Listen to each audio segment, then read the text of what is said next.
Something remarkable happened at 3:30 in the morning. While most of America was fast asleep, the United States Senate, after an all-night voting marathon, finally passed a budget resolution that effectively ended the Schumer shutdown. But that's not the headline here.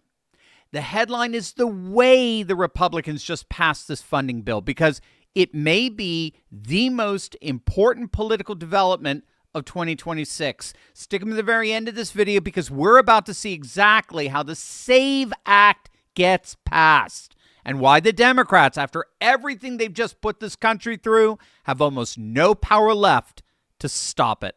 Hey gang, it's me, Dr. Steve, your patron professor, here to help you make sense of the madness with breaking news and analysis you're not going to get anywhere else. So you know what to do. Make sure to smack that bell and subscribe button. So it is official.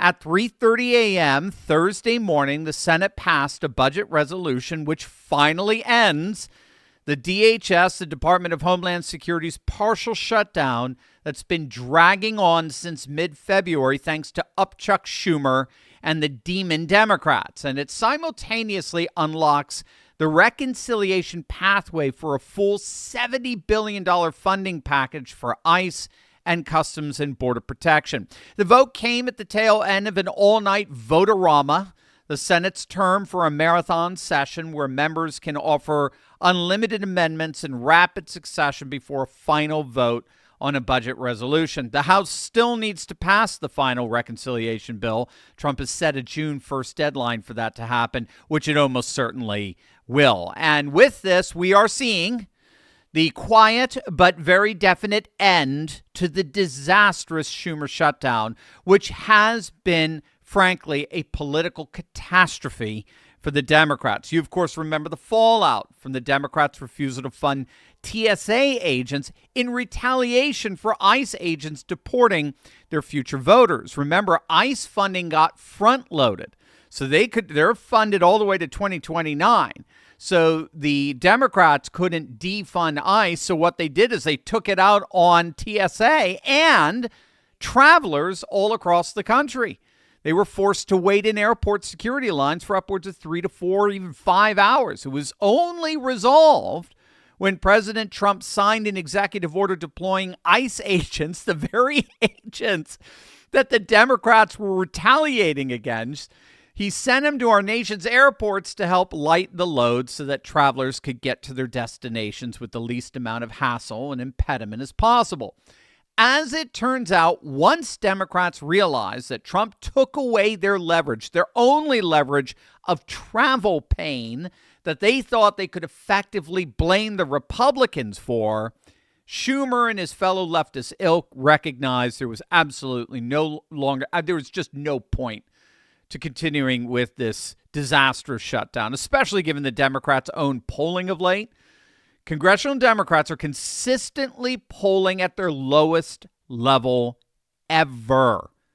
They're more unpopular than they've ever been, and this shutdown, this utterly pointless, ridiculous shutdown, is part of the reason for it. But now, what was so strategically key to ending this shutdown is one word: reconciliation. That's the one word that has the most direct bearing to passing the Save America Act, an act that has upwards of 60-70% approval among likely voters.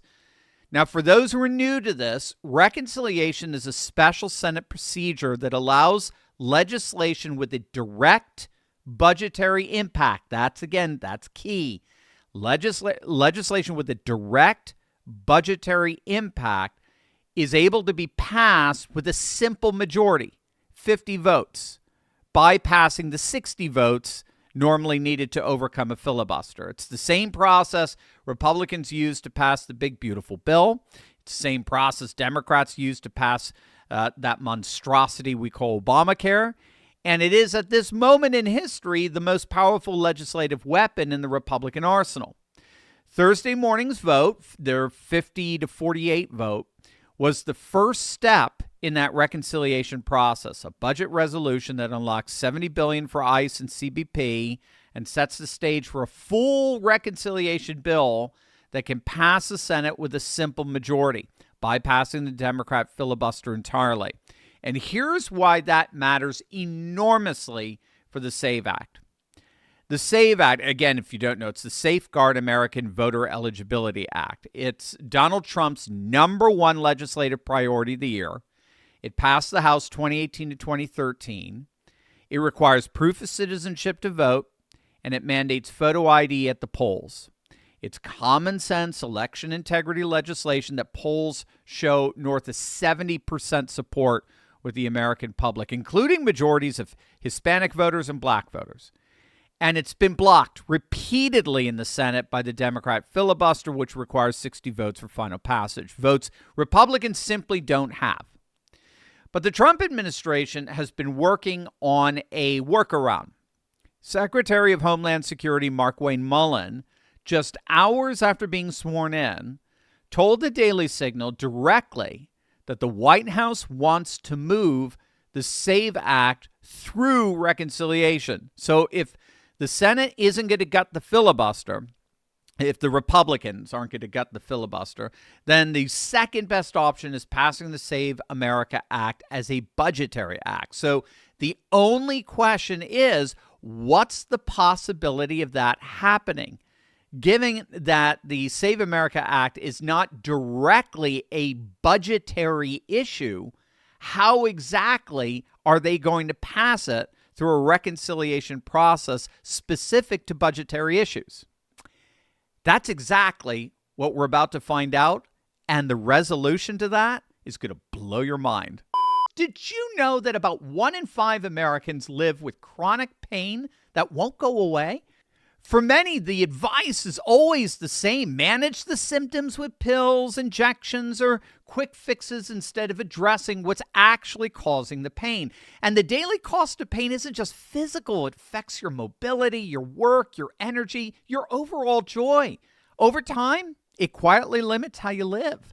That's why innovations like TheraBlue from my friends over at the wellness company really matter. TheraBlue isn't just another topical cream that sits on the surface.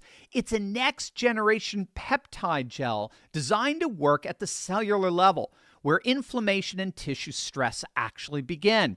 It uses advanced molecular delivery technology to help key ingredients penetrate deeper into muscles and connective tissue. Its formula includes compounds like GHK copper peptide, which supports tissue repair and collagen production, along with NAD+ support for cellular energy and recovery. It also contains methylene blue, known for supporting mitochondrial function, plus natural anti-inflammatory ingredients like turmeric and arnica and MSM and white willow bark. The result is fast-absorbing, non-greasy comfort that doesn't just numb the area, but supports your body's own recovery process over time. No pills, no injections, no harsh chemicals. If you're dealing with muscle pain, joint discomfort, or ongoing inflammation, this is worth a look. Visit twc.health/Turley. That's twc.health/Turley and use code Turley to take 15% off TheraBlue, a next-generation pain-relieving gel from the Wellness Company. One of the things I also said I wanted to try to do in reconciliation was the SAVE Act. Here's what I want to do. And I'm willing for all of us to put our heads together to figure out how to do it. The American people no longer have confidence in our elections. You can debate whether that's justified or not, but it's just a natural fact. I think that we can restore confidence in our federal elections if we do 3 things. If we come up with a way to make sure that everybody who is registered to vote is an American citizen. I think we can restore confidence in our elections if, number 2, we pass a rule for federal elections that says you have to prove you are who you say you are in order to vote. And number 3, I would like to see us, I consider this part of the Save America Act, but it's not traditionally part.